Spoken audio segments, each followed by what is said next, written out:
Kamu percaya kutukan itu nyata? Bayangin, kamu nemuin harta karun paling legendaris di dunia. Lalu satu persatu temanmu meninggal, misterius, tanpa sebab jelas. Kamu mulai mimpi buruk, merasa diawasi, bahkan suara-suara aneh datang tiap malam. Itulah yang dialami tim penemu makam Firaun Tutankhamen. Kutukan Firaun mitos atau beneran nyata?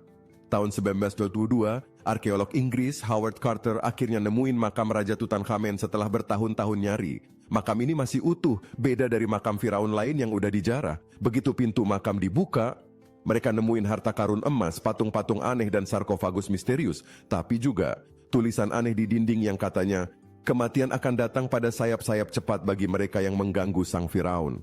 Creepy kan? Dan kutukan itu mulai bekerja. Lord Carnarvon, sponsor ekspedisi, meninggal kurang dari 6 bulan setelah makam dibuka.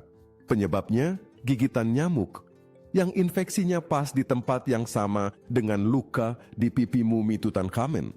Pas Lord Carnarvon meninggal, listrik padam di seluruh Kairo. Serius, semua gelap. Terus banyak anggota tim lain juga meninggal. George J. Gould kena demam misterius setelah kunjungan ke makam. Aubrey Herbert buta mendadak lalu meninggal. Richard Bethel ditemukan tidak bernyawa di kamarnya. Bahkan ayah Bethel mengakhiri hidupnya sendiri, katanya karena dihantui mimpi buruk soal kutukan. Total, lebih dari 20 orang yang terlibat meninggal secara tidak wajar. Tapi anehnya, Howard Carter, sang penemu utama, nggak kenapa-kenapa. Dia hidup sehat selama 16 tahun setelah penemuan makam itu. Dia bahkan nulis buku soal penemuannya dan tetap skeptis soal kutukan.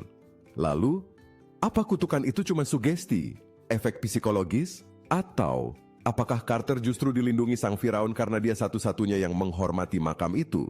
Sampai sekarang nggak ada yang bisa jelasin semuanya.